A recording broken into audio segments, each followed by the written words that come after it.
Diz assim, Apocalipse capítulo 1, versículo 10: achei-me em espírito no dia do Senhor, e ouvi por detrás de mim grande voz como de trombeta, dizendo: o que vês, escreve em livro e manda às 7 igrejas: Éfeso, Esmirna, Pérgamo, Tiatira, Sardes, Filadélfia e Laodiceia. Voltei-me para ver quem falava comigo, e voltado vi 7 candeeiros de ouro, e no meio dos candeeiros um semelhante a filho do homem, com vestes talares, e cingido à altura do peito com uma cinta de ouro. A sua cabeça e cabelos eram brancos como alva lã, como neve, os olhos como chama de fogo, os pés semelhante ao bronze polido. Meu Deus, isso aqui, arrepiando só de ler esse negócio aqui, meu Pai. Numa fornalha, a voz como de muitas águas. Tinha na mão direita 7 estrelas, e da boca saía-lhe uma afiada espada de 2 gumes, e o seu rosto brilhava como o sol na sua força. João tem a visão do nosso Senhor Jesus Cristo. João tem a visão do nosso Senhor. O que eu quero que nessa noite compartilhar com a igreja, eu quero que você esteja bem ligado naquilo que Deus vai falar ao teu coração. Diz assim: achei-me em espírito no dia do Senhor. Achei-me em espírito.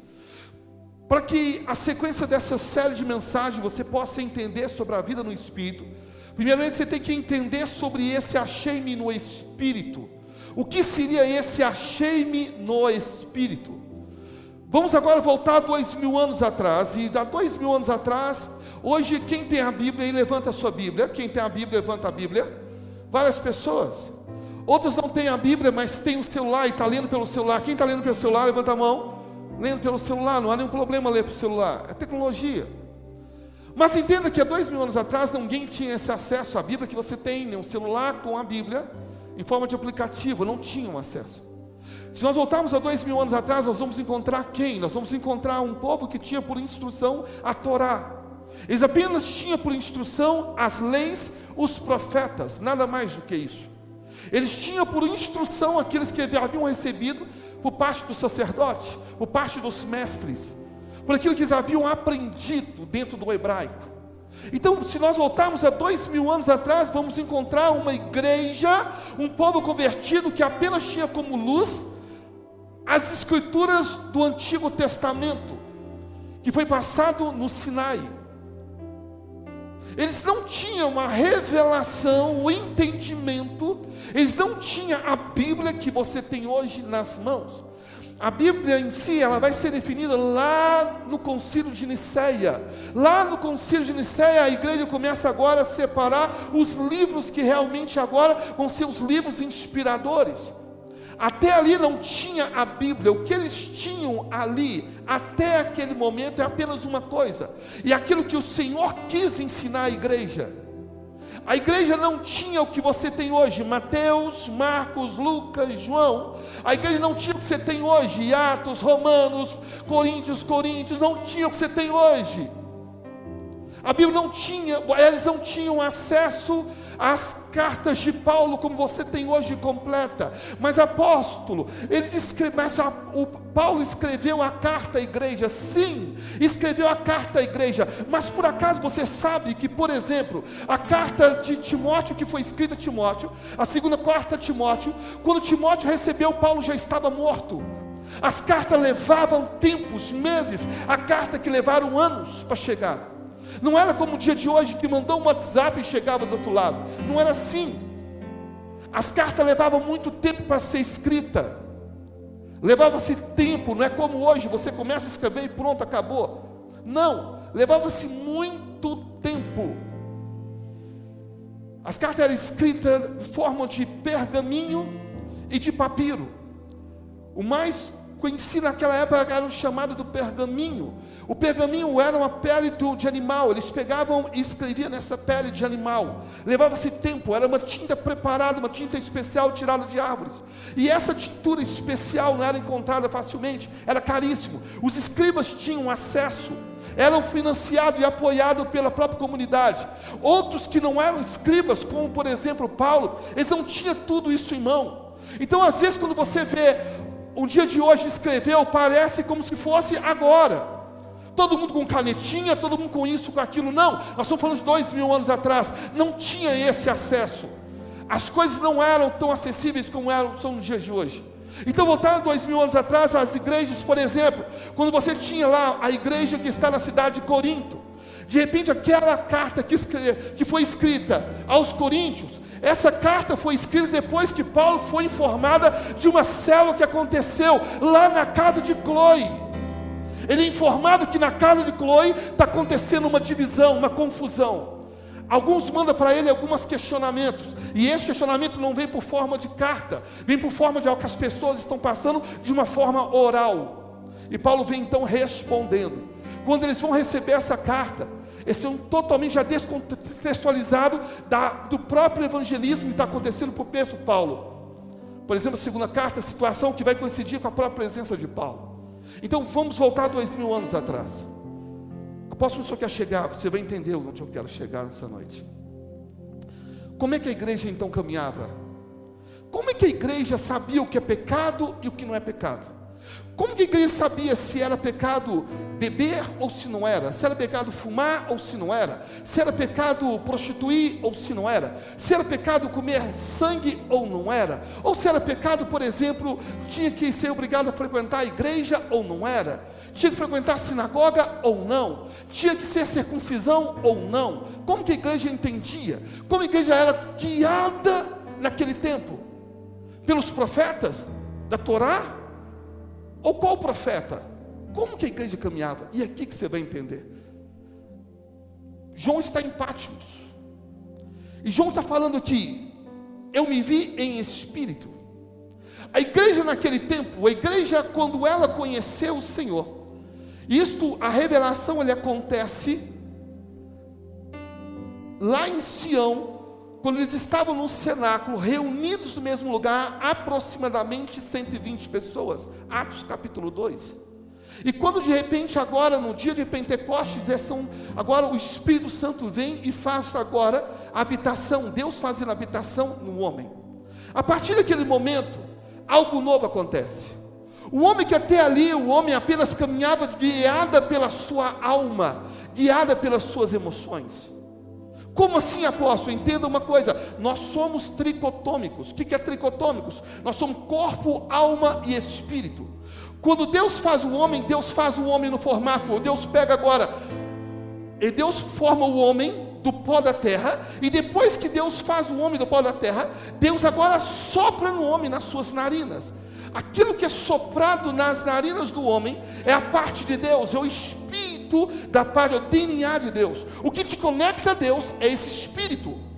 E o homem agora se torna um ser vivente. O que faz o ser vivente, o homem agora ganha as emoções, ganha a chamada psique, a sua alma. A alma do homem agora ela fica no meio entre o espírito e entre o corpo. Agora compreenda agora, a alma agora começa a guiar. Ela começa a guiar o corpo, dado a direção, dado a influência do Espírito, que é a conexão entre Deus e o homem, o Espírito. Por isso que o Espírito volta para Deus, que Deus o deu. Por isso que esse Espírito não é condenado, ele volta para o Senhor. Esse Espírito que é a conexão entre Deus e o homem. Qualquer pessoa pode não ser cristã, pode nunca ter ouvido falar de Jesus, ela tem um espírito da parte de Deus na vida dela. Uma pessoa que está numa religião qualquer, buscando uma resposta em Deus, ele está em busca dessa resposta do seu espírito. Quem está entendendo isso aqui?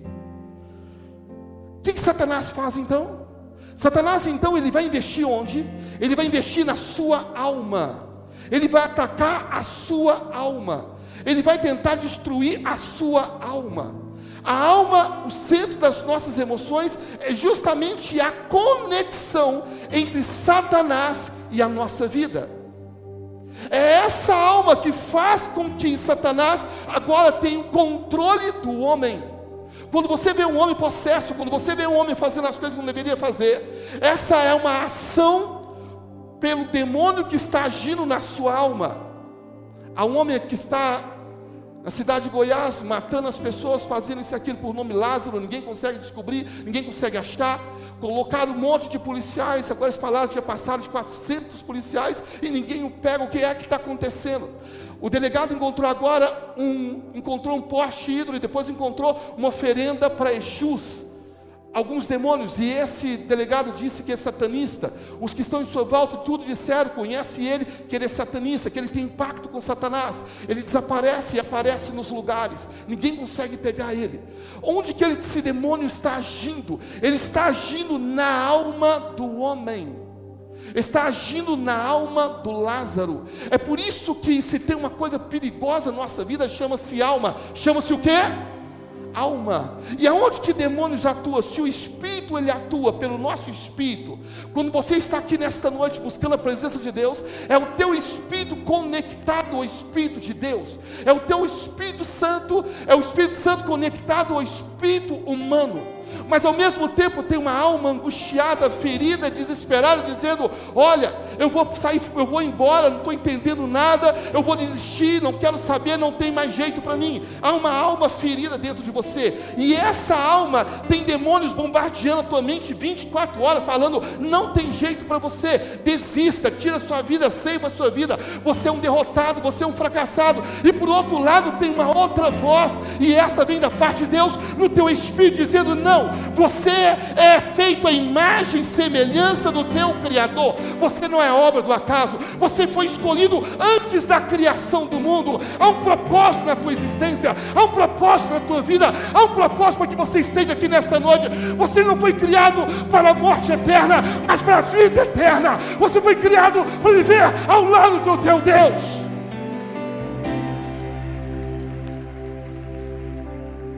E essa guerra ela continua 24 horas dentro de nós, entre a alma e o espírito. Quando João está dizendo aqui, me encontrei em espírito, está dizendo sobre uma essência da igreja, a vida da igreja. A igreja caminhava sempre em espírito. É isso que Paulo fala, instruindo os Gálatas, sobre andar no espírito e não satisfazer a concupiscência da carne, a vontade da carne.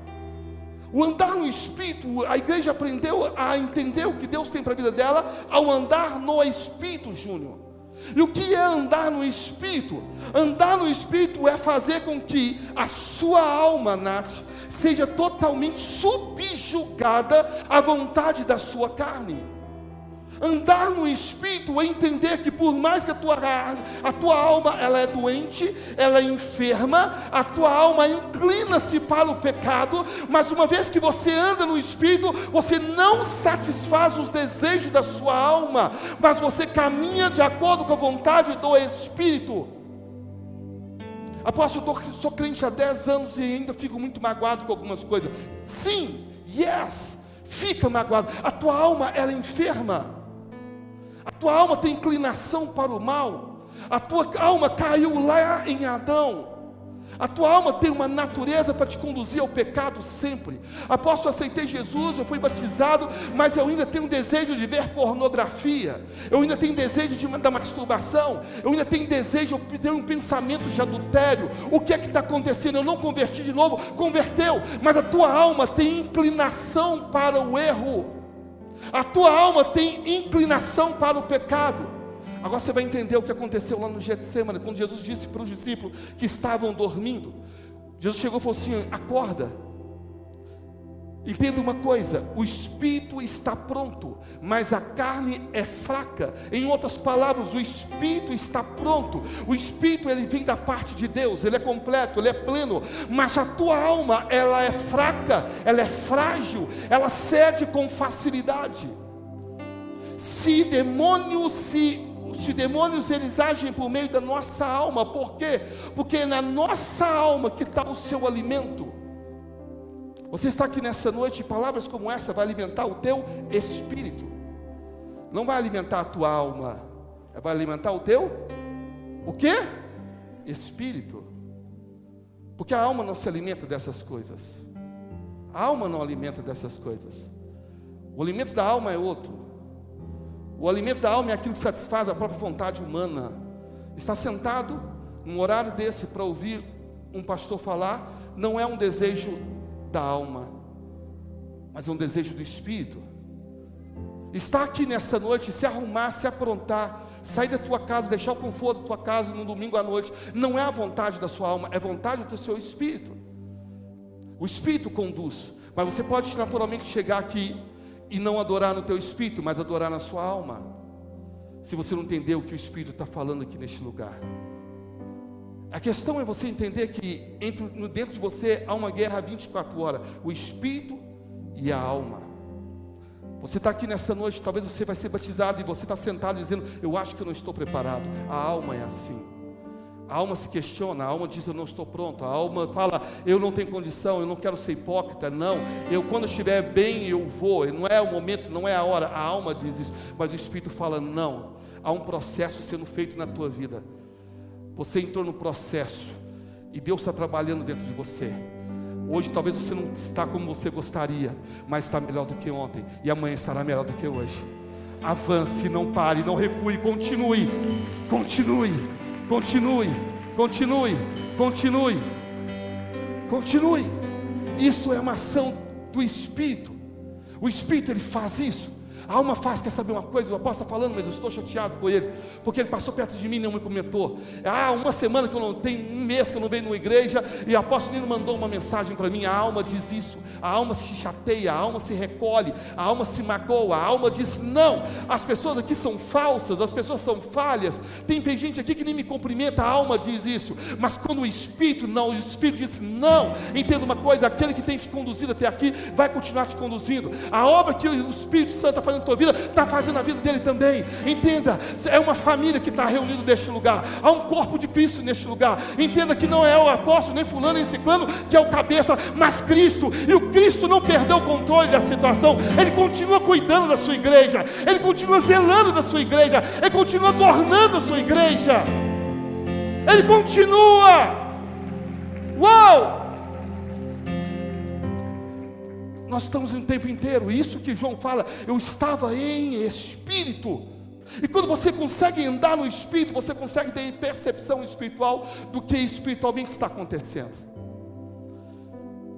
Essa semana saiu um noticiário nos Estados Unidos, uma câmera flagrou vultos de demônios em volta de berço de criança nos Estados Unidos. Demônios. Eu falei até isso nos meus stories, eu disse, olha, às vezes os pais ignoram quando os filhos falam, olha, eu vi um demônio, mãe, eu vi isso, mãe, eu vi aquilo, mãe, eu vi. Os pais ignoram, os pais acham que é coisa da sua cabeça, os pais acham que é imaginação infantil. Mas entenda uma coisa, os demônios, eles querem atacar as nossas crianças para justamente destruir a identidade nossa em Cristo. Hoje, quantos homens hoje não conseguiram romper, mulheres não romperam, porque lá no passado o diabo investiu. Eu desde meus 5 anos de idade, com 5 anos eu via demônios dentro do meu quarto. Com 5 anos de idade, eu já via entidade dentro do meu quarto. Com 5 anos de idade, eu passei, não foi uma situação difícil, não foi duas, foram inúmeros apertos espirituais. Eu não ignoro quando uma criança diz, eu vi isso, eu vi aquilo. Eu não ignoro quando meus cachorros, do nada, eu tenho situação do nosso cachorro do nada ir para um canto, eu e minha esposa, o que está acontecendo? E começar a latir, e eles chegar a urinar, desespero, e nós só arrepiando, não conseguindo, e claramente uma entidade, um demônio naquele lugar. Eu não ignoro isso, mas quando nós não caminhamos no Espírito, nós perdemos essa percepção espiritual. Quando nós andamos na alma, a gente acha que tudo é pessoal. Quando nós andamos na alma, a gente não consegue ver o que está acontecendo espiritualmente falando. Na alma nós não temos visão do que está acontecendo no Espírito. Na alma nós não temos visão, eu não vejo isso, apóstolo, nunca vi nada, apóstolo, não acredito muito nisso, claro, e vai continuar não vendo, não vai continuar não acreditando, porque é algo do espírito, não é algo da alma. Satanás, ele é também um espírito, e ele sabe como que funciona, ele sabe que a tua alma, que manifesta suas emoções, ela também é um espírito, mas não é um espírito da identidade de Deus, mas é um espírito, você não vê, e esse espírito que manda o comando para o teu corpo. Então o que eu faço no meu corpo é baseado com aquilo que as minhas emoções, que a minha psique, ela comanda, ou que o meu espírito, ele direciona. A mesma mão que levanta para abençoar vocês, pode ser a mesma que pode mostrar um gesto obsceno. O corpo vai responder de acordo com aquilo que está no comando, aquilo que está direcionando os seus passos. A mesma mão que pode abraçar uma esposa é a mesma mão que pode agredi-la. A mesma mão que pode acariciar o seu marido é a mesma mão que pode agredi-lo, atacá-lo. A mesma boca que pode sair palavras de bênção, se não vigiar, pode sair palavras de maldição. As mesmas coisas. É por isso que andar no Espírito é andar na vigilância. Há muitos serão batizados nessa noite. Entenda uma coisa: se você quer romper a tua vida espiritual, tem que aprender a andar no Espírito, tem que aprender a decidir as coisas no Espírito, a ter decisões no Espírito, abrir mão um pouco da sua alma. A alma tem inclinação para o pecado, a alma tem inclinação para aquilo que não agrada a Deus. Quem está entendendo isso? A alma tem essa inclinação. Apóstolo, o culto está tão abençoado, tão poderoso, Deus falou tanto comigo, mas quando eu saí daqui eu não mantinha vigilância, troquei a mensagem com alguém, quando assustei, ele estava indo para o motel, acordei lá no motel, uma pomba gira me levou para o motel. Não, meu filho, você foi para o motel, a sua alma pecaminosa te levou você para o motel. Demônios, eles atuam na sua alma, na inclinação da sua carne. O pecado que você comete é um pecado de uma inclinação da sua carne, da sua natureza carnal. Paulo não entendeu esse conflito e perguntou até o Senhor acerca dessas coisas. Paulo entendeu: como assim? Aquilo que eu quero fazer eu não consigo fazer, eu não estou conseguindo, mas aquilo que não posso realizar está sempre diante de mim. Miserável homem que eu sou, quem me livrará da condenação? Bendito seja o Senhor Jesus. Aleluia. Paulo entendeu: eu tenho meus conflitos internos todos os dias, as minhas guerras todos os dias, mas eu entendi: não vivo mais eu, mas Cristo vive em mim. Não vivo mais eu, mas Cristo vive em mim. Não vivo mais eu, mas Cristo vive em mim. Uau! Essas lutas você sempre vai ter, Francismar. As guerras que você enfrentava no passado, vai continuar enfrentando algumas guerras. Essas lutas vão continuar acontecendo, as suas guerras vão continuar ocorrendo. A sua alma tem essa inclinação, a sua alma tem essa natureza. Apóstolo, eu vou para o ponto final para dizer o seguinte: apóstolo, como que nós vamos então romper? Eu disse primeiramente andar no Espírito, mas eu quero andar no Espírito. Como que eu posso andar no Espírito? Simples. Como você pode andar no Espírito? Você vai entender como você pode andar no Espírito. Eu disse que a alma se alimenta da mágoa, do ressentimento, do orgulho, da soberba. A alma se alimenta das nossas feridas, a alma se alimenta dos nossos desejos, a alma se alimenta dessas coisas. Isto é alma. Por outro lado, o Espírito se alimenta do quê? Da palavra e da oração.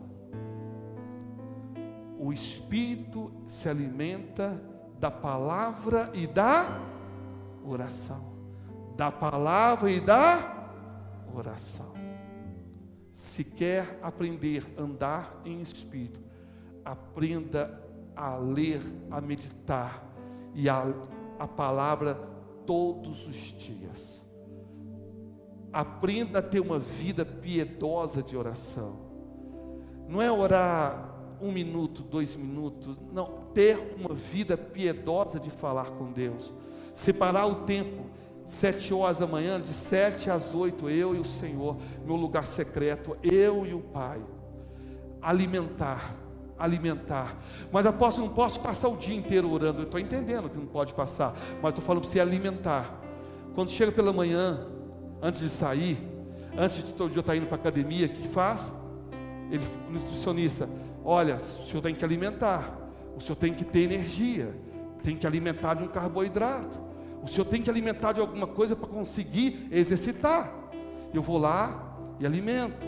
Minha esposa prepara uma comida gostosinha, eu vou lá e alimento, mesmo não querendo, mesmo sendo muito cedo, mas eu preciso me alimentar, porque quando eu chegar na academia não vou ter força para conseguir exercitar, e aquela comida que eu alimentei no meu café da manhã vai me dar força para exercitar, aquela comida que eu alimentei no café da manhã vai me fazer conduzir até o almoço.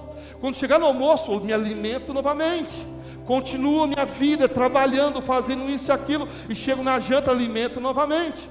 O que o Senhor quer dizer? A mesma coisa a vida no Espírito. Quando você tira um tempo de oração, você alimenta o teu Espírito no decorrer do dia, e de repente você alimenta 7 horas da manhã o seu tempo com Deus, e quando chega meio-dia, separa o teu tempo com Deus, e quando chega a noite, vamos para oração, está lá o seu tempo com Deus. Não tem como o diabo te pegar, pelo contrário, se ele vier por um caminho, ele há de voltar para o 7, vai encontrar um homem cheio do poder de Deus, uma mulher cheia do poder de Deus. Quem está entendendo isso? Quem está compreendendo isso? Uou! Cheio! Aí de repente você está lá, Júnior, aí você está lá 10 horas, 11 horas, alguém, o diabo usa uma pessoa, vem e te fere, e vem e fala alguma coisa que te magoa, e a sua alma, de repente, sua alma, estou sentindo, mas o Espírito, não, você sabe quem você é. Não é isso que vai tirar você do foco, não é isso que vai roubar aquilo que o Senhor tem para a tua vida, não é isso, é diferente. Quando as pessoas que no domingo saem restaurado, mas quando na terça-feira, quarta-feira, já está um bagaço novamente. Por quê? O que você está alimentando hoje não vai te manter a semana inteira, entenda isso, cara pálida. O que você está recebendo, esse alimento que você está recebendo hoje, é um alimento sólido, é uma feijoada, é aquele alimento pesado. Ele vai descendo até daquela congestão tão pesada que é, porque é uma palavra de tratamento, de exortação, de cura, de libertação. Mas inteira, amanhã pela manhã, o café da manhã espiritual é a sua responsabilidade, o teu almoço espiritual é a tua responsabilidade, a tua janta espiritual é a tua responsabilidade.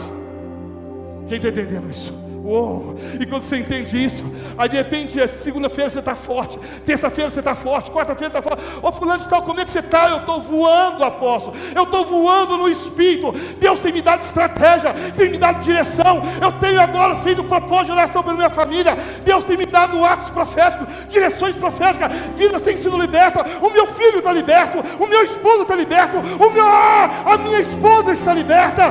Deus abriu uma porta de emprego para mim, Deus prosperou o meu trabalho, Deus me mostrou algo errado que estava lá na minha família. Deus me mostrou. Como assim? Como assim? Como te mostrou? Eu me encontrei em espírito na presença do Senhor, e o Senhor me mostrou. Uou! E é isso que é. Fique de pé no seu lugar. Eu termino dizendo uma coisa que eu quero que você entenda isso.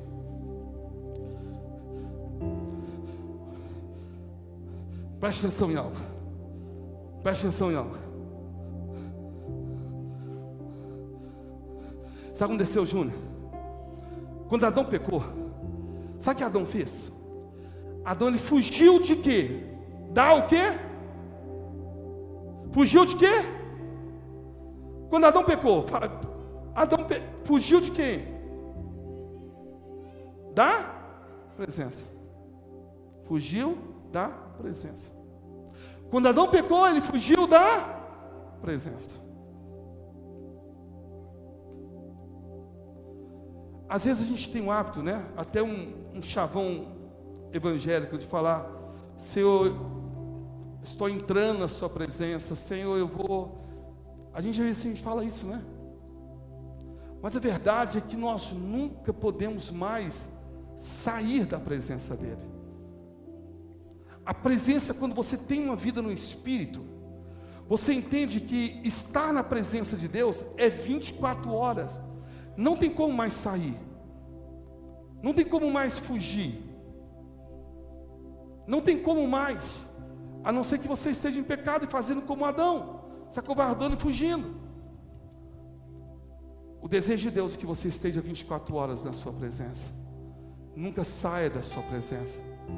Nunca se afaste da sua presença. 24 horas você vai dormir na presença. Você vai repousar na presença. No dia do Senhor.